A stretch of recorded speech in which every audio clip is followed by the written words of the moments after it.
এমন নবীর উম্মত মোরা যে নবীর নাই তুলনা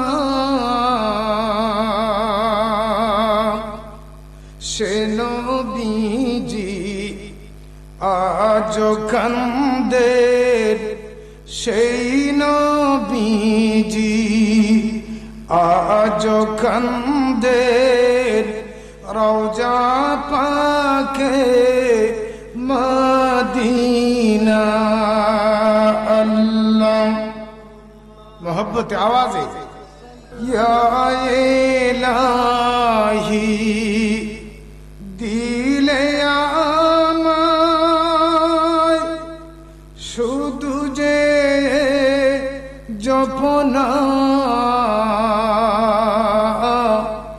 दाहो न जेते आरबेते दाहो न जेते আরবেতে যেতায় মক্কা মদিনা আল্লাহ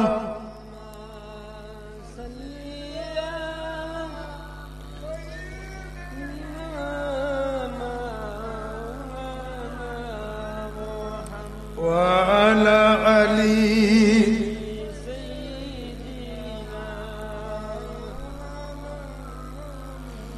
بلغ العلا بكماله كشف الدجى بجماله حسنت جميع زبان چেরে সবাই পড়েন بلغ العلا بكماله كشف الدجى بجمال حسنت جميع خصال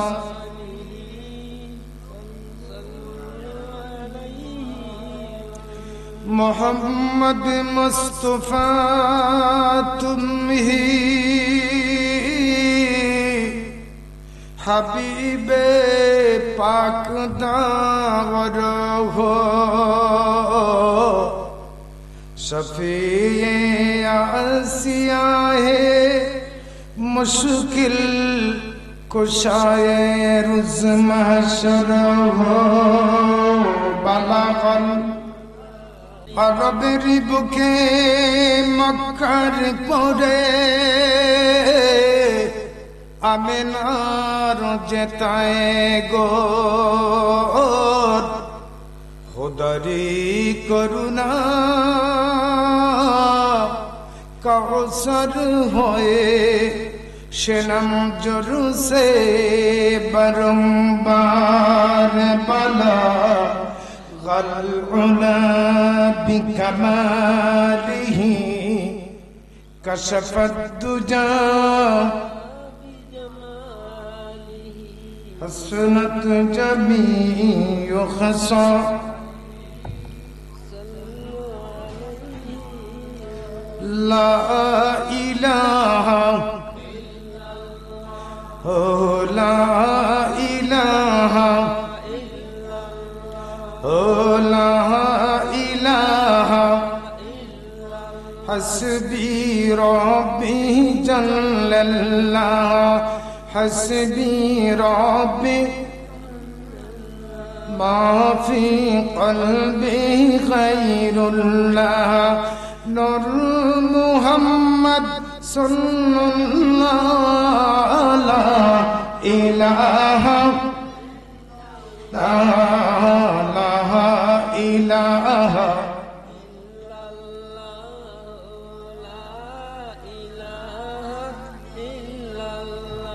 আসমানে বলে এক আল্লাহ জমিনে বলে এক আল্লাহ আসমানে বলে জমিনে বলে এক আল্লাহ মানুষ হইয়া কেন রে মন মওলার জিকির করো না, লা ইলাহা ইল্লাল্লাহু লা ইলাহা লা ইলাহা লা ইলাহা ইল্লাল্লাহু মুহাম্মাদুর রাসূলুল্লাহ। এজন্য আল্লাহ বলছেন এটার নাম হচ্ছে দুনিয়া। আমরা কি বলি? দুনিয়া। কইনানি দুনিয়াদারি খুব বেশি করো, দুনিয়ার পাগল। দুনিয়া কেন বলা হয়েছে? দুনিয়া শব্দটা এসেছে আদনা থেকে। আদনা বুঝেন তো? আমরা অনেক সময় একজন অপরজনকে বলি যে তোমরা এই আদনা জিনিস নিয়ে মাইর করো কেন? আদনা বুঝুননি? আদনা মানে সামান্য। আবার হাদিসের ভাষায় রাসূলুল্লাহ বলছেন দুনিয়াটা হচ্ছে একটা মাসিক দানার পরিমাণ। সুবহানাল্লাহ বলতেন না? দুনিয়া হচ্ছে একটা মাসিক দানার যে মূল্য, এর চেয়ে কম মূল্য হইল আল্লাহর কাছে। তাহলে আমরা এই দুনিয়াটারে কিভাবে সাজাইতেছি? আহারে, এই দুনিয়ার কোনো মূল্য নাই। আপনি আমি যে এসেছি এটা একটা মুসাফির খানা।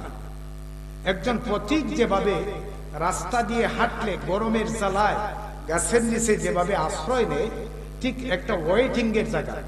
আপনি গাড়িতে যখন উঠবেন, গাড়িতে উঠার আগে গাড়ির জন্য যতটুকু সময় অপেক্ষা করেন, ঠিক তেমনি ভাবে গাড়িতে, বাসেতে, ট্রেনে উঠাতে, নৌকাতে উঠাতে যতটুকু সময় আপনি স্টেশনে বসেন, এই স্টেশন পরিমাণ সময়টা আপনার আমার জীবনের আছে। সুবহানাল্লাহ। জীবনটা বিশাল মনে কইরেন না। আল্লাহর নবী হযরত ঈসা রূহুল্লাহরে একবার শিয়ালে সালাম দিল। শিয়াল তখন হযরত ঈসা রূহুল্লাহ বললেন যে শিয়াল তুমি কোথা থেকে আসছো? শিয়াল বলে যে হুজুর আমি আমার বাড়ির থেকে আসছি। তখন ঈসা রূহুল্লাহ বললেন যে ওই শিয়াল তোমার কি বাড়িঘর আছে নাকি? সুবহানাল্লাহ বলতেন না? নবী ঈসা রূহুল্লাহ জলিল কদর পয়গম্বর, তিনি বললেন যে শিয়াল তোমার কি বাড়িঘর আছে নাকি? শিয়াল বলল যে হুজুর আমার বাড়ি আছে। শিয়ালের তো একটা গর্ত আছে। তো ঈসা রূহুল্লাহ বললেন আরে শিয়াল তোমার বাড়ি আছে কিন্তু আমার তো বাড়ি নেই। ওনার সঙ্গী সাথী যারা ছিল সবাই চিন্তায় পড়ে গেল আর বলল গো জলিল কদর পয়গম্বর ঈসা রূহুল্লাহ, আপনি আল্লাহর একজন জলিল কদর পয়গম্বর, আপনি বলছেন আপনার বাড়ি ঘর নাই, কি কথা শোনাইলেন? আমরা তো হতভম্ব হয়ে গেলাম। ওগো নবী ঈসা রূহুল্লাহ, সত্যি কি আপনার বাড়ি ঘর নাই? তখন নবী ঈসা রূহুল্লাহ বললেন না না আমার বাড়ি ঘর নাই। তাহলে হুজুর আপনি যদি বলেন তাহলে আমরা একটা বাড়িঘর বানাইয়া দিই। বলে ঠিক আছে, আনন্দ ব্যাপার। আমরা যদি কেউ উপহার দেই খুশি হই না? যেমন ফির সাহেবের যদি বাড়িঘর না থাকে মুরিদানরা ধরে যে হুজুর আপনি যা বলবেন তাই আমরা হইরা দেব, ঠিক কিনা? এইভাবে ঈসা রূহুল্লাহরে ওনার সঙ্গী সাথীরা বলল হুজুর আপনি যদি বলেন আমরা আপনার বাড়িঘর বানাইয়া দিব। নবী ঈসা রূহুল্লাহ বললেন ওরে আমার সঙ্গী সাথীরা, আমি যেখানে বলবো সেখানে বাড়িঘর বানাইয়া দিবা। ওইটা লইয়া গেলেন আপনার সাগরের পারে। সাগরের পারে যাওয়ার পরে সাগরে উত্তাল তরঙ্গমালা ঢেউ খেলে। তখন তাই ওই কইলা যে তোমরা যখন আমার এত শখ করছো বাড়িঘর বানাইয়া দিবা, তাহলে ঢেউয়ের উপরে একটা বাড়ি বানাও। সুবহানাল্লাহ বলে। যারা গেছিল বাড়ি বানাইয়া দিবে তারা বলল যে হুজুর আমরা মাফ করুন, ঢেউয়ের উপর তো বাড়ি ঠিকবে না। কথাটা বুঝছেন? মানব জীবনটা তখন ঈসা রূহুল্লাহ বললেন রে আমার সঙ্গী সাথীরা, মানবের জীবনটা একটা ঢেউয়ের উপর। সুতরাং আমরা এই জগতে থাকার জন্য আসি নাই। এজন্য আমি বলি মনরে এখনো তোর আসতে পারে চলে যাবার ডাক রে, এ কোন তোর আসতে পারে চলে যাবার ডাক। সুবহানাল্লাহ বলেন। এই মুহূর্তে আপনারা কথা বলবেন না, এখনো তোমার আসতে পারে চলে যাবার ডাক। আমরা বলেন তো দেখি, পৃথিবীর সবকিছুর একটা গ্যারান্টি আছে। এই যে মোবাইলটা বানাইছে বা এই যে বোতলের পানি বানাইছে, এটার একটা গ্যারান্টি আছে না, যে এটা 2024 তৈরি, 25 27 পর্যন্ত চলবে, 2/27/2025 পর্যন্ত চলবে। পানির গ্যারান্টি আছে কিনা? নাই। তো আপনার কোন গ্যারান্টি আছে না? আপনি আমাকে এমন একটা কিতাব দেখান, এমন একটা বই দেখান, বা এমন একটা কোরআনে দেখান যে হুজুর আমরা পাইছি, আমার জীবনের একটা গ্যারান্টি আছে। এজন্য নিজের জীবনটাকে আখিরাতের বই দিয়ে, আখিরাতের চিন্তা নিয়ে নিজের জীবনটার সাজান। সুবহানাল্লাহ। আল্লাহর নবীজির সাহাবী হযরত উসমান গনি রাদিয়াল্লাহু তাআলা আনহু, তিনি যখন কবরের কাছে যাইতেন, নবী উসমান গনি, হযরতে উসমান গনি রাদিয়াল্লাহু তাআলা আনহু আমার নবীর সাহাবী, হযরত উসমান গনি কবর দেইকা দেইকা বেশি বেশি করে কাঁদতেন। খবর দেখা মাত্র তিনি কাঁদতেন। সঙ্গী সাথী যারা আছি, যে ওগো উসমান গনি, রাসূলুল্লাহ আপনার কাছে অত ওয়াজ, জান্নাত জাহান্নামের ওয়াজ করলেন, আপনি কোনদিন চোখ বইরা পানি ছাড়লেন না। কোন কোন বর্ণনায় এসেছে হযরত উসমান গনির চোখের পানিতে দাড়ি পর্যন্ত ভিজে যেত। সুবহানাল্লাহ বলতেন না? হযরত উসমান গনির চোখের পানিতে যখন দাড়িগুলি ভিজত, সঙ্গী সাথী সাহাবীরা বলতেন, ওগো উসমান, নবীজি জান্নাত জাহান্নামের কত ওয়াজ করছে, আপনি কোনদিন চোখ ভরে পানি ছাড়েন না। ওগো উসমান, আপনি কেন চোখ ভরে পানি ছাড়েন? আল্লাহর নবীর সাহাবী হযরতে উসমান গনি বলেন, ওরে আমার সঙ্গী সাথীরা, নবীজি বলেছেন, আল কবরু আউয়ালু মানাজিলিল আখিরাহ, আখিরাতের প্রথম মঞ্জিল হইল কবর। প্রথম স্টেশনটা কিন্তু মানুষের কবর। কবরে যদি আপনি আরাম পান তাহলে আপনি জান্নাতে, আর কবরে যদি আপনি অশান্তি পান তাহলে সরাসরি জাহান্নাম। এজন্য কবর কাহার জন্য জান্নাত, আবার কাহার জন্য জাহান্নাম। আমার বাবারা, আমার বন্ধুরা, আল্লাহর নবীজি মুহাম্মদুর রাসূলুল্লাহ সাল্লাল্লাহু আলাইহি ওয়াসাল্লাম বলেছেন, এরে আমার উম্মতেরা, যখন তোমরা কবর দেখবা, কবরবাসীর সামনে তোমরা একটু দাঁড়াইবা। আমরা তো মা বাপরে থামাই দিয়েছি, ঈদে সেদি আর নাই। সবে বরাতের সময় বদ্রি হামলা একজন দেয়নি, হুজুর 500 টাকা নিন, আর আমার আব্বা কোনো খাইলার কোনো পরিবেশন একটু দেখতে যাইবে। আছেন? আমরা দেশ আসলে সবে বরাতের সময় বেশি বেশি কবর জিয়ারত হয়। এটা একটা রেওয়াজ। এটা আসলে সবে বরাতের সময় যে খালি কবর জিয়ারত করলে আপনার আব্বা জান্নাতে যাইব কি, এমন কথা না। আপনি ডেইলি 5 ওয়াক্ত নামাজের পরে, ফজরের নামাজের পরে বাবার সাথে সাক্ষাৎ করে। ওরা তো দেখে আপনি কোথায় হাঁটতেছেন, কি করতেছেন, কি অভিনয় আপনি চলতেছেন, ওদের রুহগুলি দেখে। সুবহানাল্লাহ বলে। তখন প্রশ্ন হইল যে কেমনে দেখে? এটা মাটির তলে গেছে, ফুচ্চা মুচ্চা শেষ, মাটিটা গ্রাস হচ্ছে, তাহলে দেখে যদি, শুনে যদি, তাহলে দেখে। আপনি যে সালাম দেন, আসসালামু আলাইকুম ইয়া আহলাল কুবুর, জিন্দারে দিছেন না মুর্দারে সালাম? হ্যাঁ, তা কেমনে হইল মুর্দারে? মুর্দায় তো শুনে না, আপনি তো সালাম দিলেন। সুবহানাল্লাহ বলতেন না? তাহলে বোঝা যায় ওরা কবরে জিন্দা। এটা বিশ্বাস করতে হবে, এখনো বিশ্বাস থাকতে হবে তারা কবরে জিন্দা। সুবহানাল্লাহ, সুবহানাল্লাহ। এজন্য আপনার বাবা আপনারে ডাকে, এরে আমার আদরের দুলাল, আমি বড় অসহায় রে, তোমার জন্য 7 তলা বিল্ডিং বানাইয়া দিলাম, বাড়ি দিলাম, গাড়ি দিলাম, 7 তলা বিল্ডিং বানাইয়া দিলাম।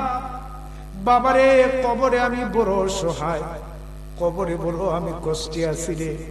ওরে আমার আদরের দুলাল, কবরের কাছে যা, কোনদিন দেখলাম না হাত তুলে তুমি দোয়া করতে। আমরা যদি আব্বা আম্মার কবরের পাশে যেয়ে দোয়া করি, রব্বির হামহুমা কামা রাব্বায়ানি সগীরা। আমার বন্ধুরা, দুনিয়ার বাজারে যদি আগুন লাগে, ওই আগুন নিবানোর জন্য হবিগঞ্জের ফায়ার সার্ভিস রে খবর দেন। আগুন নিবাই বলি, কি বলে? ফায়ার সার্ভিসে আগুন নিবাই না লাগায়? নিবাই। ফায়ার সার্ভিসে দুনিয়ার আগুন নিবাই তো পারবো, কিন্তু মা বাবার এবং আত্মীয় স্বজনের বন্ধু বান্ধবের কবরে যদি আগুন লাগে, এই আগুন নিবাইবেন কি দিয়া? না, এই আগুন নিবানোর ব্যবস্থা আছে কিনা? নাই। আরে ব্যবস্থা আছে। আল্লাহর নবী বলেন, যদি তোমার নেককার কোন সন্তান থাকে, ওই সন্তান যদি মা বাবার কবরের কাছে যাইয়া হাত তুলে আর বলে, রব্বির হামহুমা কামা রাব্বায়ানি সগীরা, আল্লাহ গো, ছোট্ট বেলাতে যেভাবে আমার আব্বা আম্মা আমারে আদরের কুলে নিয়ে আদরের চুম্বন দিয়েছেন, মাবুদ গো, আমার আব্বা আম্মা কবরে বড় অসহায়, আল্লাহ গো, আমার আব্বা আম্মার এই কবরটারে তুমি জান্নাতের বাগান বানাও। সন্তানের দোয়া বন্দুকের টিগারে টিপ দেওয়ার সাথে সাথে গুলি যেভাবে স্প্লিটে যায়, তার চেয়ে বিদ্যুৎ গতিতে একটা সন্তানের দোয়া চলে যায়। নেককার সন্তান বানাও। এই দোয়া আল্লাহ পাক ফিরান না। মাতা পিতার জন্য সন্তানের দোয়া করলে এই দোয়াটা আল্লাহ পাক ফিরান দেন। আমার বাবারা, আমার নবীজি মা বাপরে এত মর্যাদা দিয়েছে, নবীজি মাতা পিতারে সম্মান দিয়েছেন মৃত্যুর পরে। মৃত্যুর পরে রাসূলুল্লাহ তো মার এফার নাই, বাবারে অফার নাই, না ফাইসলা এতিম। কিন্তু রাসূলের হাদিস হইল, বাদাল মাউত, সন্তানের হক শুধু দুনিয়াতে জিন্দা থাকলে মা বাপরে আপেল খাওয়াইলে হক আদায় না। হক আদায় হয় যদি মা বাপ কবরে যায়, তখন আপনি মাতা পিতার কবরের সামনে দাঁড়িয়ে যদি জিয়ারতের উদ্দেশ্যে দাঁড়ান, হাত তুলে দোয়া করেন, আল্লাহ কবুল করেন। সুবহানাল্লাহ। আমার নবীজি কেমন করে দুধমারে সম্মান দিয়েছেন। জিরানা নামক স্থানে সাহাবীদের মধ্যে মাংস বন্টন করতেছিলেন, এমনি সময় একজন বৃদ্ধা মহিলা আসলো। ওই বৃদ্ধা মহিলা আসার পরে আমার নবী ওই বৃদ্ধা মহিলারে বসার জন্য নিজের ব্যবহারের রুমাল দিলে। কি দিলেন? বুড়া মহিলা বসার জন্য রুমাল দিছে। এই রুমালে যখন মহিলা বসলেন, সাহাবীরা প্রশ্ন করলেন, ইয়া রাসূলুল্লাহ, নবীজি গো, এই রুমালে একজন বৃদ্ধা মহিলা কেমনে বসলেন, যে রুমালে আল্লাহ পাকের স্বয়ং জিবরিল আমিন পর্যন্ত বসতে পারে না গো নবী? সুবহানাল্লাহ বলেন। এই বৃদ্ধা মহিলা কেমনে ওই রুমালে বসলো? আমরা কইলে এই বেটা চেয়ারম্যানের চেয়ারের মধ্যে চকিদার বইল কেমনে, বুঝছেন আপনারা? চেয়ারম্যানের চেয়ারের মধ্যে যদি চকিদার বল, একটু বেমানান না? রাসূলুল্লাহর রুমাল মুবারকের মধ্যে একজন বৃদ্ধা মহিলা বসলো, সাহাবীদের মাথা ঘুরে গেছে। সাহাবীরা প্রশ্ন করলেন, ইয়া রাসূলুল্লাহ, এই রুমালের মধ্যে আল্লাহর স্বয়ং বড় ফেরেশতা হযরত জিবরিল পর্যন্ত বসার যোগ্যতা রাখে না নবী, একজন বৃদ্ধা মহিলা কেমনে বসলেন? আমার নবী বললেন, সাহাবীরা রে, তোমরা জানো না, জন্মের 6 মাস পূর্বে আমি আমার আব্বারে হারিয়ে ফেলেছি। ও আমার সাহাবীরা, আমি আমার মারেও হারিয়ে ফেলেছি। আমি আমার মা বাবার আদর সোহাগ পাই না। যে মহিলার কুলে কাকে সরে আমি নবীজি দুগ্ধ পান করলাম, উনি হলেন আমার দুধমা হযরতে হালিমাতুস সাদিয়া। হালিমাতুস সাদিয়া নবীজির দুধমা, ওনার সাথে এই রকম ব্যবহার। আমার ভাইরা, আব্বা আম্মারে শীতের দিনে একটা সুন্দর পোশাক দেন, কমলা দেন, আপেল দেন, যা পারেন দেন, যার যতটুকু তৌফিক আছে।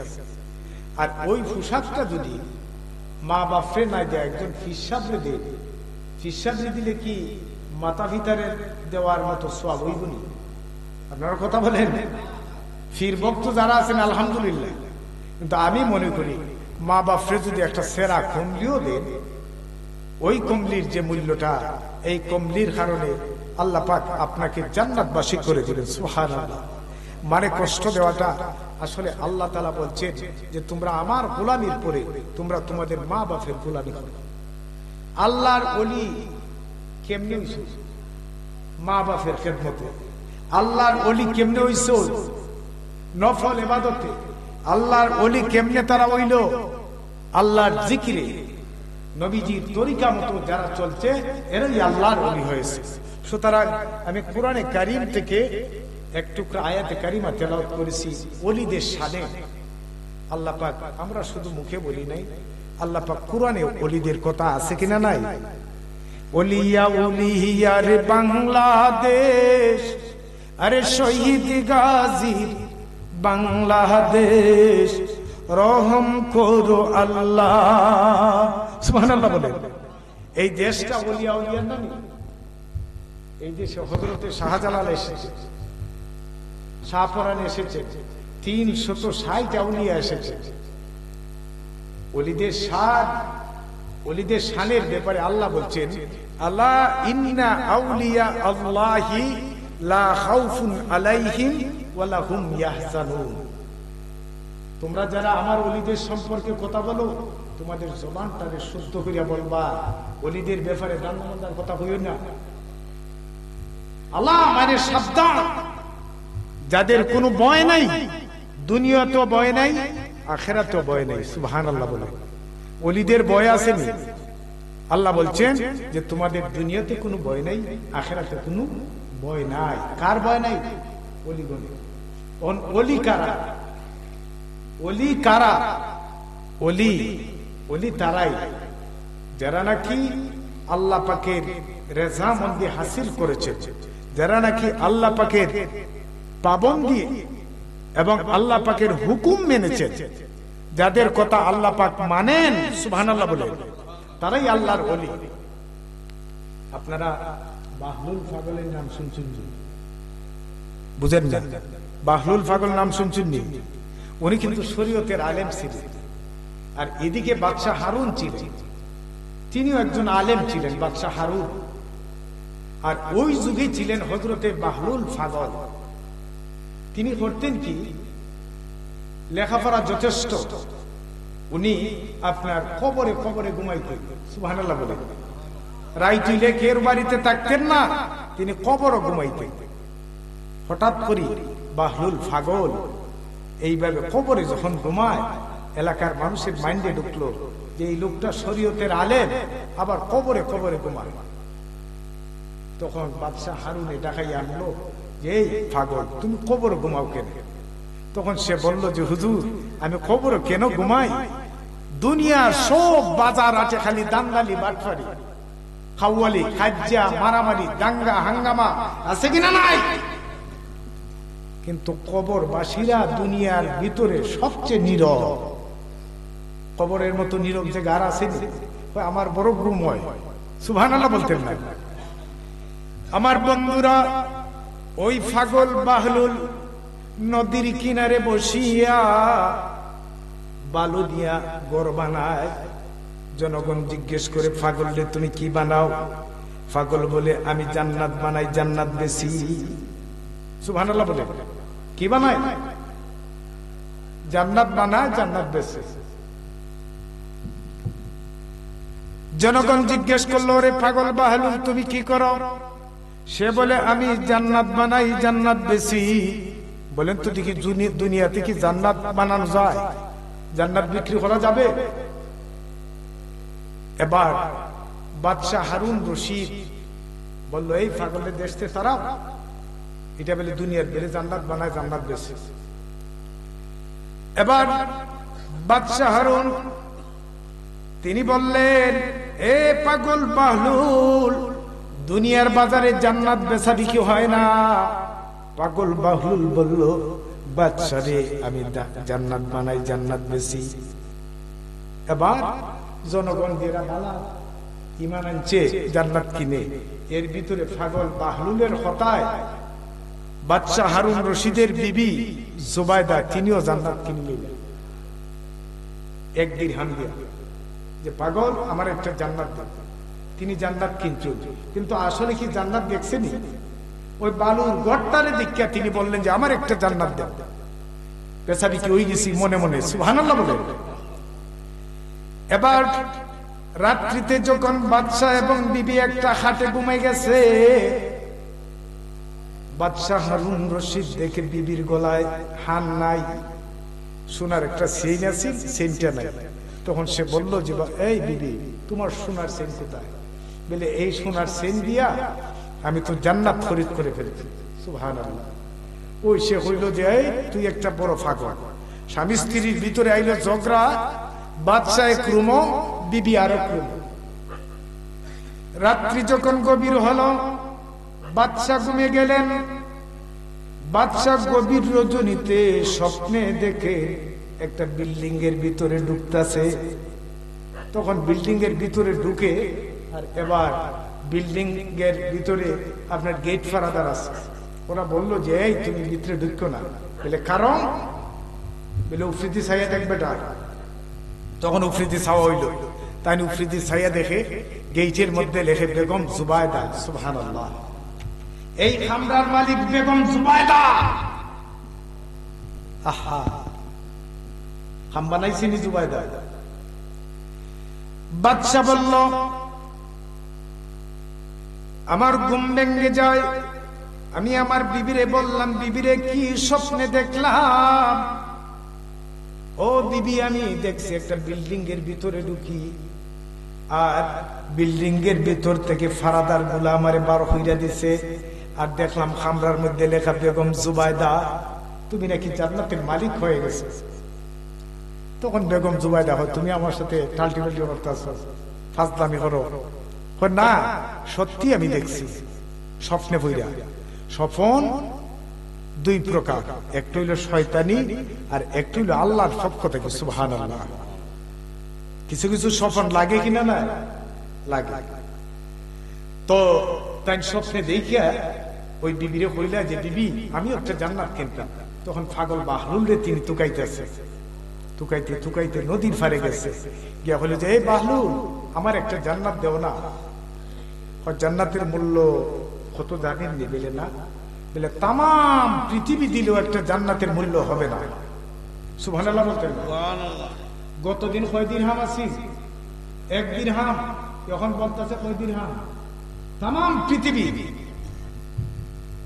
পাগল বাহলুল বলল, রে বাদশাহ হারুন, তাম পৃথিবী বিক্রি করলেও জান্নাতের মূল্য হবে না রে। তখন পাগল বাহলুল রে বাদশাহ হারুন বলল, গতদিন আমার বিবি কিনলো 1 দিরহাম, তুমি এখন বলতেছো তাম পৃথিবী বিক্রি করলেও হবে না, কারণ কি? তখন পাগল বাহলুল বলল, ও বাদশাহ, শুনো শুনো, যারা না দেখিয়া কিনে তার লাগি 1 দিরহাম, যারা না দেখিয়া জান্নাত কিনে তার জন্য 1 দিরহাম, আর যারা দেখিয়া জান্নাত কিনে তার জন্য তাম দুনিয়া বিক্রি হইলেও হয় না। সুবহানাল্লাহ বলতেন না? আল্লাহ পাকের কিছু পাগল বান্দা আছে, ওরা দুনিয়াতে জান্নাত বিক্রি করছে। হযরতে খাজা গরিবি নেওয়াজ, যিনি হিন্দের বাদশাহ, সুলতানুল হিন্দ যাহাকে বলা হইত, খাজা গরিবে নেওয়াজ তিনি তাহাজ্জুদের নামাজ পড়তেন। তখন পিতৃরা আপনার এই যে আয়না সাগরের পানিটারে বন্দি হইয়া রাখছে, পানি দেয় না। পিতৃরা যখন আয়না সাগরের পানি বন্দি করল, হযরতে খাজা গরিবে নেওয়াজের শিষ্য কাকি রহমতুল্লাহি রে বললেন, কাকি রে তুমি এই সাগর থেকে একটু পানি আনো। তখন তিনি পানির জন্য গেলেন, দেখা যায় ওনারে পানি দেয় না, পানি বন্ধ। বনের পশু পক্ষী পানি খায়, হাজার হাজার মানুষ পানি ব্যবহার করে, কিন্তু খাজা গরিবে নেওয়াজের জন্য পানি বন্ধ। তিনি ওযু করতেন, ওযুর পানিও দেয় না। তখন তিনি আইয়া বললেন যে হুজুর, আমি তো আয়না সাগরে গেছিলাম, এই আয়না সাগরে গেছিলাম, কিন্তু তারা আমারে পানি দেয় না। বলে কারণ? বলে পানি বন্ধ। বলে কে বন্ধ করছে? বলে পিতৃরা। আয়না সাগরের পানি বন্ধ, এক ফুটা পানি দিল না খাজা গরিবে নেওয়াজ রে ওযুর জন্য। তখনই আল্লাহর ওলি খাজা গরিবে নেওয়াজ তিনি আল্লাহর কাছে হাত উঠাইলেন। আল্লাহর ওলিরা হাত উঠাইলে কবুল হইছে কিনা? নাই। দোয়া কবুল করছেন নি আল্লাহ? হাত উঠাইয়া দোয়া করলেন, আল্লাহ গো, আমি তো তোমার একটা নগণ্য গোলাম, মাবুদ গো, ওযু করতাম, সে আমারে পানি দেয় না, কি করতাম? আমার মাবুদ বললেন, খাজা গরিবে নেওয়াজ রে, তোমার যে শিষ্য কাকি রহমতুল্লাহি আছে, ওই লুটাটা দিয়া আয়না সাগরে পাঠাও। ওই লুঠা দিয়া আয়না সাগরে পাঠানো হলো। লুটা অস্তে করে ডুবাইছেন, সমস্ত আয়না সাগরের পানি লুঠার ভিতরে উইঠে গেছে।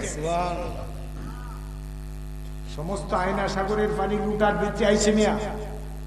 এটা ওলির কারামত। ইমাম আবু হানিফা বলছেন, আল কারামাতুল আউলিয়ায়ে হাক্কুন, ওলিগণের কারামত সত্য। সত্য না মিথ্যা? সত্য। ওই লুটা ছাড়তে ছাড়তে দেখা যায় আয়না সাগরের সব পানি ওই লুটার ভিতরে ঢুকে গেছে। পরের দিন সকাল হইছে, সকালের পরে দেখা যায় আপনার আয়না সাগরে পানি নাই, নিচের মাটি পর্যন্ত দেখা যায়। সুবহানাল্লাহ।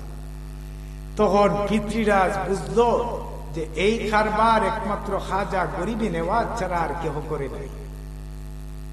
আসলো, আসিয়া পাও ধরলো যে হুজুর, দয়া করে, আমি বুঝছি আপনারে পানি না দেওয়াতে এই কাজটা করছেন, দয়া করে আমার পানিটা দিয়া দেন। দেশ একটা হামলা চলে গেছে, আমারে রাখতাম, আমারে ফিটাই একবার সাইজ করে দিবা। এই দেশের সরকার যদি জনগণের চাহিদা না মিটাইতে পারে, তাহলে তো সরকার রাখবানি। জনগণের ঊর্ধ্বে তো আপনি আমি না। আপনার ক্ষমতা আছেন, বেশ ভালো কথা, জনগণ উল্টাইলে আপনার টিকবানি। তখন জনগণ যখন উল্টিছে, পিতৃরাজের 12টা বাজছে, তখন কি করতাম রে, ফানি তো ভাই নাই। খাজা গরিবে নেওয়াজের কদমে দল্ল। আল্লাহর ওলি বললেন, দুশ্মনী কইর না, শয়তানি ভালো মানুষের সাথে কইর না। তখনই কাকিরে বললেন, কাকিরে, আমার ওযুর যে অবশিষ্ট পানি রইল, লোটাটা নিয়ে তুমি আবার আয়না সাগরে ছাড়ো। লোটা যখন আয়না সাগরে ছাড়া হইল, সঙ্গে সঙ্গে সমস্ত সাগরটা পানিতে ভরপুর হইয়া যায়। ওলিদের কারামত সত্য না মিথ্যা? আর নবীরা দেখাইছেন মুজিজা। নবীদের হচ্ছে মুজিজা, ওলিগণের হচ্ছে কারামত। আব্দুল কাদের জিলানীর নাম শুনছেননি? উনি সূত্র, মায়ের দুধ খান। এই সময় রমজান মাস, কি মাস? কিছু শুনিলেন? ওলিদের কারামত রমজান মাস। সাত দেখো না, সাত না দেখে রোজা রাখো। আমরা তো সাত দেখি, সাত দেখে রোজা রাখতে হবে, আবার সাত দেখে রোজা ভাঙতে হবে। তখন রমজান মাস, এরা চাঁদ কমিটি যারা আছে বইছে, দিন ছিল খুব মেঘাচ্ছন্ন, সাত দেখা গেছে না, কেউ রোজা রাখছে, কেউ রাখছে না। তখন একটা হিমশিম খাইতেছে মানুষ, কি করলাম, রোজাটা গেল না রইল? একটা রোজা ভাঙলে রোজাদারের কষ্ট হয় কিনা? নাই।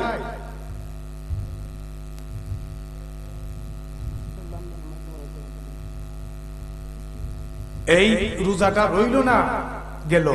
তখন দেখা গেছে আব্দুল কাদের জিলানীর মা জনগণের সামনে আসলেন। আসার পরে বললেন, আপনারা যে হাই হুল্লা করতেছেন, চিল্লাচিল্লি করতেছেন, রোজা আছে কিনা নাই শোনেন। বলে কি হয়েছে?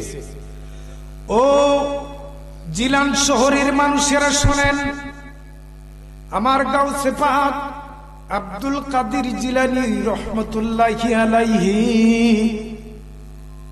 তিনি গত রাত্রে সেহরির পর থেকে মাগরিবের আগ মুহূর্ত পর্যন্ত আমার বুকের দুগ্ধ পান করে না। বুঝছেন কথাটা? তাই কইলা যে গত রাত্রের সেহরির পর থেকে মাগরিবের আগ মুহূর্ত পর্যন্ত অথবা ইফতারের আগ মুহূর্ত পর্যন্ত গাউসে পাক আমার বুকের স্তন পান করে নাই। সুতরাং এ থেকে বোঝা গেল আব্দুল কাদের জিলানী রোজা।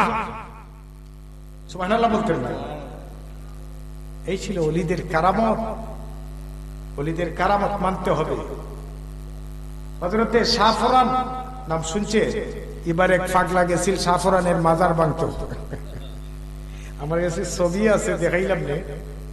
ইটার ওখানে দোষ হয়েছে, একবার ও কবুতর হয়েছে, মোটা তাজা আসিল, ভালো গর্দন অর্দনা পুরো আসিল, ডাইল কি ডাইল খায় বা এটা গেছে মাজার ভাঙতো। এটার ওকে আল্লাহর গজবে ধরছে, এটা ফুট হয়ে গেছে। দেখছো নি তোমরা? এটা ফেসবুকে ছাড়ছে, এটা ফুট হয়ে গেছে। শাহফরান কি যা ফিলার জানেননি? দুইটা কবুতর আনছিল হযরতে শাহজালালে। আনার পরে বললেন যে বাইকনা কবুতরটা যাইকো। ওই হাঁটতে হাঁটতে রাস্তা হাঁটতে হাঁটতে তখন কবুতর দইরা যাব হইরা যাব হইরা খাই নিয়েছে। সুবহানাল্লাহ বলতেন না? তখন হযরতে শাহজালাল বললেন যে বাইকনা আমার কবুতর গেল কোথায়? বলে মামা আমি তো কবুতর খাই দিয়েছি। হাট বেটা কবুতর খাইছো মিয়া, এটা নিয়েছিলাম বড় সব কইরা। ওই না বাইকনা এই মামা কবুতর খাইছি ঠিক হয়, কিন্তু ফগটা ফাঁক আছে। সুবহানাল্লাহ বলে, ফগটা ফাঁক আছে। বলে ফাঁক দিকে দেখো বাবা, ওই সময় ফাঁক রে উড়াই মাইরা দিছ, হাজার হাজার কবুতর উইরা যাইতেছে। সুবহানাল্লাহ বলে, এই ছিল শাহফরান। ওলিদের সাথে বিয়াদবি করো মিয়া। তুমি আমি সারা রাত মোবাইল লইয়া ব্যস্ত, মানুষের সাথে কালেকশন, ব্যবসা কিভাবে করতাম মোবাইলও ব্যবসা আছে কিনা নাই, কম্পিউটার লইয়া ব্যস্ত। কি করে? ফিলিংস নি কয়, কি কয় যারে ফিলিংসে ব্যবসা করে বড় বড় কোম্পানির সাথে। সারা রাত মোবাইল নিয়ে ব্যস্ত, সারা রাত কম্পিউটার নিয়ে ব্যস্ত। কিন্তু আল্লাহর ওলি যারা আছেন তারা আল্লাহর সাথে কোরআন নিয়ে ব্যস্ত। তারা কোরআনের সাথে সম্পর্ক। হযরতে শাহজালাল তিনি যখন সিলেটের জমিনে ঢুকলেন, গর্গবিন্দ খবর পাইছে, তখন ফাইয়া কইছে কি তা কয় আজকে যে হামলা হযরতে শাহজালালে চালাইছো আর বাজবার না। কয় আমারে বড় একটা বাস্ক বানাও। কি বানাও? একটা বক্স বানাও, একটা বাস্ক বানাও। হাটের একটা বাস্ক বানানি হইল। ওই হাটের বাস্কর ভিতরে ওই এইটারে ঢুকাইছো। কোনটারে? গর্গবিন্দরে ঢুকাইছে। ঢুকানির পরে অনেরা মাথাত লইয়া একজন একজন হরি যাইতেছে। তখন শাহজালাল তিনি গেইটের দ্বারা উপাদ দেখাইলাই, কে রে? ওই হুজুর আমরা সাপ খেলা দেখাই। বলে দেখাও তো, আমিও সাপ খেলা দেখতাম। সুবহানাল্লাহ বলে, ও অন্তর ধরছে গো, সাপ খেলা খেলায় দেখতো। হযরতে শাহজালাল তিনি বললেন সাপ খেলা আমিও দেখতাম। আহা, তখন তো এরা আমিষ তামিষ করতে আছে যে দেখাইতো কি দেখাইতো না, এটার ভিতরে কোন সাপ? গর্গবিন্দ। ওখান তাই কইলা যে বার কর। ওখান তো তাই কইলা ঠিক আছে, অসুবিধা নাই, আমার এত তরবারি আর বুকে কোরআন। সুবহানাল্লাহ, বুকে কোরআন, আমার হাতে তরবারি আছে। ইচ্ছা হলে আমি তোমারে মারতে পারি, কিন্তু মারলাম না, তোমাকে আমি সহি সালামতে ছাইড়া দিলাম। আল্লাহর নবী হযরত মুসা আলাইহিস সালাম আল্লাহ তাআলাকে বললেন, আল্লাহ গো আপনার মধ্যে সবচেয়ে ভালো মানুষ কেটা? কে ভালো মানুষ কে? তখন আল্লাহ তাআলা বললেন যে ও মুসা, আমার মধ্যে ভালো ওই লোক যে নাকি ক্ষমতা থাকা সত্ত্বে মানুষের উপর জুলুম করে না। আর আমরা যদি সাইরানার ক্ষমতা হয়, দুর্বল নেভালিশ ফিটাইয়া আছে কিনা নাই? হিউম্যান রাইটস, ফান্ডামেন্টাল রাইটস, মানুষের একটা অধিকার আছে। রাস্তার অধিকার থাকতে হবে, মসজিদের অধিকার থাকতে হবে, বাজারের অধিকার থাকতে হবে, সম্পদের অধিকার থাকতে হবে। আপনার সম্পদ আপনি খাইতে পারেন না। জালিম যারা আছে এরা লুণ্ঠন করে খায়নি। আপনার ওই শাসার করে ভাই একটা বড় জালিম দৌড়াই মানছে, বেটার বন্দুক আছে, রাইফেল আছে, পিস্তল আছে, গুলি মেরে ফালাই দিব, তেরে মেরে ফেললে আছে কিনা নাই? ডরাও না। এইরকম লোক আছে, কেলাইয়া কুলাইয়া আপনার জায়গা রেজিস্ট্রি করি দেয়। অনেক ভাই বাতিজা আছে এতিম অসহায়, এরার জায়গাটাও রেজিস্ট্রি করে নিয়ে নেই কিনা? ছোট বাচ্চা বাইরে তুই গেছে, মারা গেছে, এরার জায়গাটা রেজিস্ট্রি হইয়া সব নিয়ে যায়, বাচ্চা কাচ্চারে বাড়িতে বিদায় দেয়। এজন্য কবি নজরুল বলেছেন, মজলুম যদি পেলে আকি জল, খোদারি আরশ করে টলমল। সুবহানাল্লাহ বলো। মজলুম যদি পেলে আকি জল, খোদারি আরশ করে টলমল। পাবে না রে পাবে না খোদারে মানুষের মনে দিয়ে আগা। সুবহানাল্লাহ। মজলুমের চৌকের বাণী বড় দামি। তো মুসা আলাইহিস সালাম বললেন যে আল্লাহ, আপনার কাছে সবচেয়ে ভালো মানুষকে? বলে ভালো মানুষ ওই লোক যার হাতে ক্ষমতা আছে, ক্ষমতা থাকা সত্ত্বে ওই ক্ষমতাটা সে প্রয়োগ করে না, ক্ষমতা থাকা সত্ত্বে প্রয়োগ করে না, ওই লোকটা হচ্ছে আমার কাছে সবচেয়ে দামি। আপনারা ক্ষমতা আছে, একটা মানুষে আপনার সাথে অন্যায় করছে, ওই লোকটারে আপনি মাফ কইরা দিবেন। মাফ কইরা দেওয়া মানে সবচেয়ে বড় কাজ, সবচেয়ে দামি মানুষের কাজ। সুবহানাল্লাহ বলে। আমরা কই কিতা মাফ নাই এবার, বাবা তোমারে বহুত বছরে ভাইছি, আছে কিনা না? মাফ কইরা দেওয়া হচ্ছে নবীদের সুন্নাত। সুবহানাল্লাহ। নবীদের সুন্নাত। নবীদের সুন্নাত পালন করছেন আউলিয়াগণ। হযরতে শাহজালাল এই গোরগোবিন্দ দুষ্টা মালামন শয়তান রে মাফ কইরা দিছুন নি? নদীর খাওয়া বন্ধ করছে, আল্লাহর কাছে কইলা যে আল্লাহ আমি কেমনে পার হইতাম? আল্লাহ তাআলা বললেন, ওরে শাহজালাল, তুমি তো আমার বন্ধু, ওলি যারা হয় এরা আল্লাহর বন্ধু। তুমি একটা কাজ করো। বলে কি করবা? যে তোমার হাতের এই যে জায়নামাজটা বিছিয়ে দাও। সুবহানাল্লাহ বলেন। জায়নামাজের প্রস্থ কত হইব? 2.5 ফুট বাই 3 ফুট। এইরকম জায়নামাজ বিছিয়ে কয়জন গেলা? আরে কথা বলেন, ইতিহাস জানা নাই? 360 জন ফাঁড়ি দিয়া সিলেটের জমিনে ইসলামের পতাকারে উড্ডীন করেছে। সুবহানাল্লাহ। এই হলো হযরতে শাহজালাল। তো কাজেই আমাদের কাছে যিনি আছেন উনি শাহজালালের সঙ্গী সাথী, উনিও কম না। কারণ সোনার সাথে যদি সোয়াগা তাকে দাম বাড়ে কিনা নাই? কোরআনের যে বস্তু নিয়ে আছে,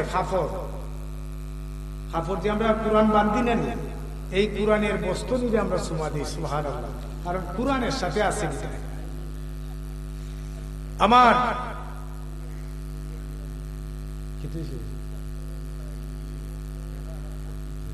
আচ্ছা আচ্ছা ঠিক আছে, পড়েন, জিকির দেন। লা ইলাহা দমলো 10 মিনিট শেষ। লা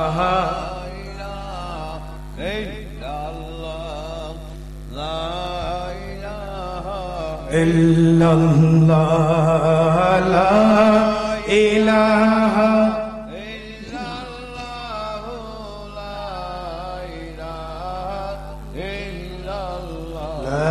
ইলাহা ইল্লাল্লাহু মুহাম্মাদুর রাসূলুল্লাহ সাল্লাল্লাহু আলাইহি ওয়াসাল্লাম। ওলিদের কারামত আলোচনা করলে যথেষ্ট আলোচনা আছে ইনশাআল্লাহ।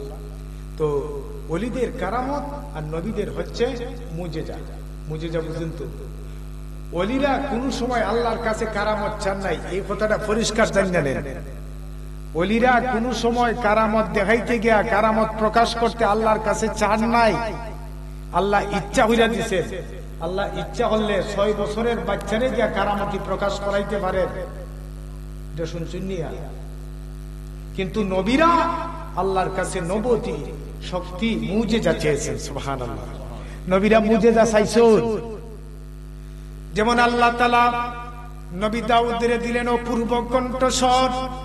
নবী দাউদ যদি জবুর শরীফ তেলাওয়াত করতেন, উড়ন্ত পাখিগুলা তাদের পাকা বন্ধ করে দিয়া নবী দাউদ আলাইহিস সালামের জবুর শরীফ তেলাওয়াত শুনতো। ওনার কণ্ঠ ছিল খুবই সুন্দর, খুবই মাধুর্যপূর্ণ। তিনি জবুর শরীফ তেলাওয়াত করলে উড়ন্ত পাখিগুলি তাদের পাখা বন্ধ করে নবী দাউদ আলাইহিস সালামের জবুর শরীফ তেলাওয়াত শুনতো। এরপরে নবী দাউদ আলাইহিস সালাম যদি জবুর শরীফ তেলাওয়াত করতেন, নদীর মাছগুলা বেছে বেছে আল্লাহর নবী দাউদ আলাইহিস সালামের জবুর শরীফ তেলাওয়াত শুনতো। সুবহানাল্লাহ। তিনি যদি জবুর শরীফ তেলাওয়াত করতেন, নদীর মাছগুলা বাইসা বাইসা নবী দাউদ আলাইহিস সালামের জবুর শরীফ তেলাওয়াত শুনতো। আল্লাহ তাআলার কাছে নবী দাউদ আলাইহিস সালাম বললেন যে আল্লাহ, আমারে তো একটা রাজ্যের মালিক বানাইছে, ওনা আমার তো খাম কাজ কইরা খাওয়া লাগবো, কি কইরা খাইতাম? আমি তো বাইতুল মাল থেকে কিচ্ছু নিব না। তখন আল্লাহ বললেন যে তুমি একটা কাজ করো। বলে কি করতা? বলে তুমি যদি লোহারে মুখ কইরা ধরো, তখন লোহা পানি হয়ে টপ টপ করে জমিনে পড়ে যাবে।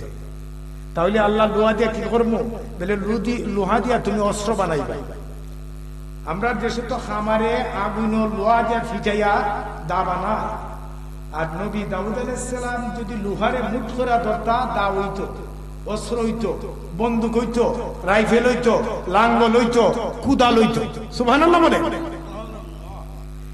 আল্লাহর নবী হযরতে দাউদ আলাইহিস সালাম তিনি যদি জবুর শরীফ তেলাওয়াত করতেন, উড়ন্ত পাখি ওনার সাথে বসিয়া ওনার জবুর শরীফ তেলাওয়াত শুনতো। আবার পাহাড়গুলি আছে না, ওই যে বড় বড় পাহাড়, এই পাহাড়গুলি ওনার সাথে জিকির করতো। সুবহানাল্লাহ। জিকির করতো, পাহাড়ে জিকির করতো, নদীর মাঝে জিকির করতো। উনি মমের মতো লোহারে ধরলে টপ টপ করে পানি হয়ে জমিনে পড়ে যেত। সুবহানাল্লাহ। এই ছিল নবী দাউদ আলাইহিস সালামের মুজিজা। এদিকে হযরতে মূসা আলাইহিস সালামকে আল্লাহ পাক মুজিজা দিলেন হাতের লাঠি।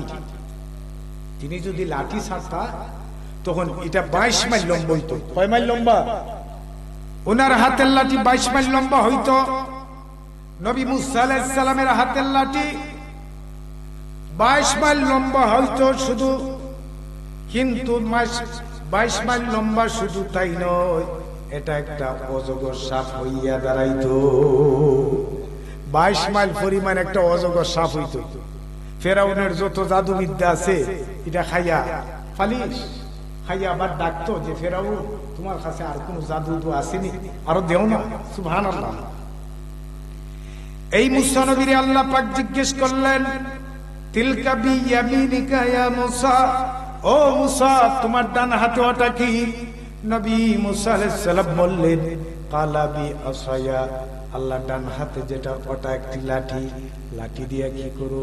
আল্লাহ গো, লাঠি দিয়া আমি পাতা পুতা সিঁড়ি বেড়া বকরি রাখি। উনি যদি গরু রাখালি করতা, নাকি বকরি রাখালি করতা, উট দুম্বা রাখালি করতা, তখন ঘুমাই, তখন গাছের সাথে তাই ওই গল্লা সরি ঝুলাইয়া ঘুমাই থাকত। বাঘ আইতো উনার বকরি খাইবার লাগি, তখন বাঘরে বাইরে বেলা এত দেশের মানুষ কেউ নাই, হন জঙ্গলের ভিতরে শুধু লাঠি আর মূসা নবী। তখন ওই লাঠি নবী মূসারে ঘুমত হইয়া বিরাট একটা বাঘ হইতো। সুবহানাল্লাহ বলেন। বিরাট বাঘ হইয়া সব বাঘরে দৌড়াইয়া দিত। সুবহানাল্লাহ।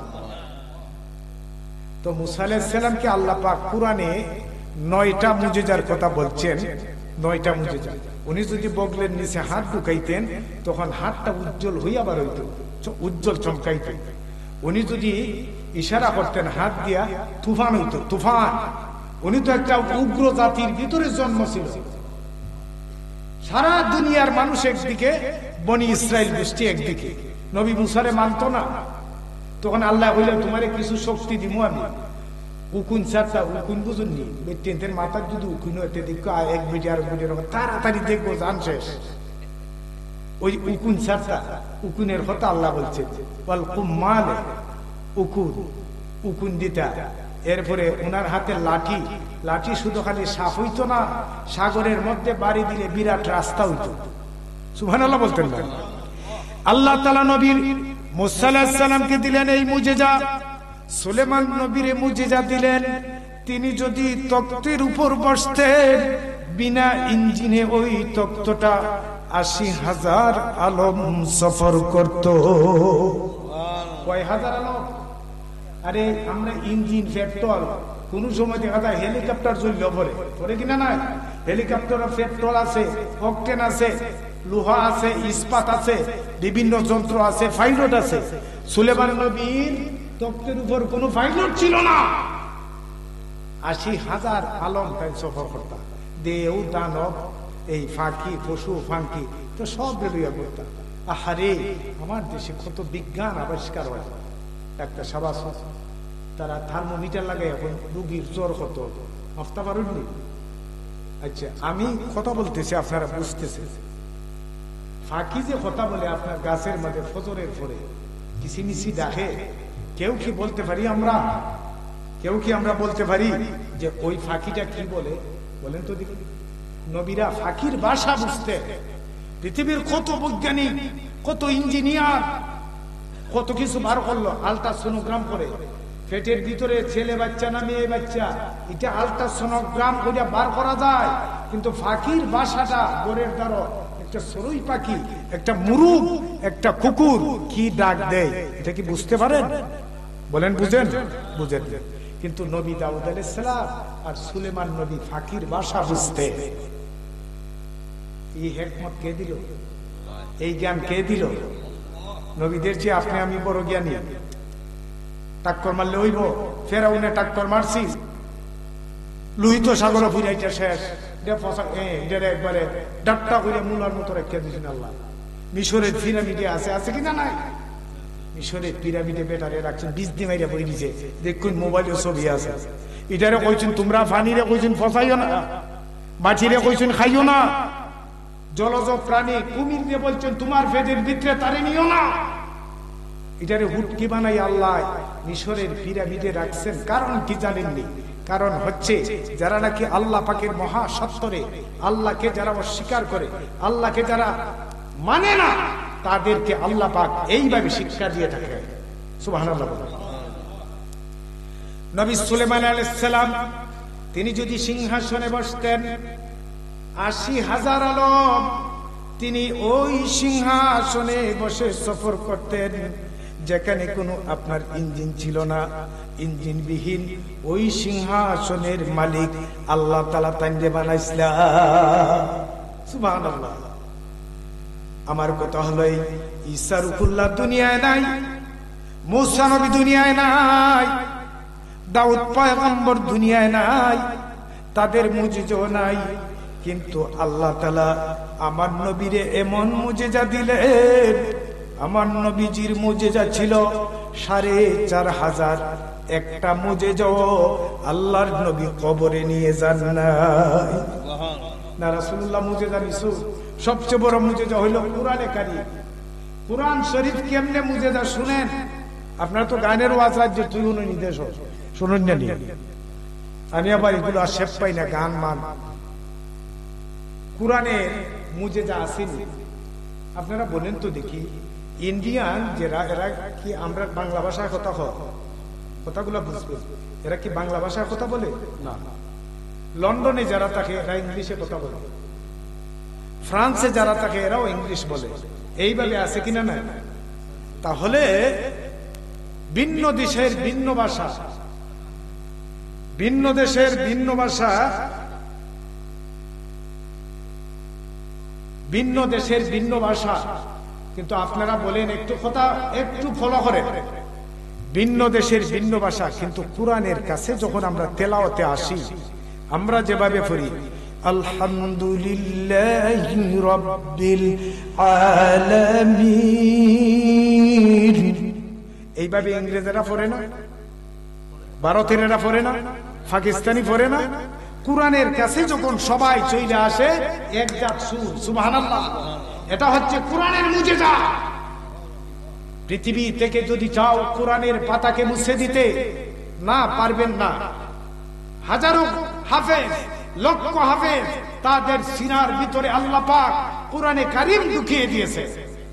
1400 বছর আগে আল্লাহ পাক কোরআনের উপর চ্যালেঞ্জ করেছিলেন, এখন পর্যন্ত একটা আয়াত তারা আনতে পারে নাই। আল্লাহ তাআলা বলেন ইন কুনতুম কিরে আয়াতটা ওয়া ইন কুনতুম ফি রাইবিন মিম্মা নাযালনা আলা আবদিনা ফাতু বিসূরাতিন মিন মিসলি ওয়াদউ শুহাদাকুম মিন দুনিল্লাহি ইন কুনতুম সাদিকিন। আল্লাহ পাক বলে যে আমি আমার কোরআন যে নাজিল করছি আমার বন্ধুর উপর, যদি তোমরা চ্যালেঞ্জ করো আরবের কাফিরেরা, পুরা বিশ্ববাসী, একটা আয়াতও তোমরা আনতে পারবে না।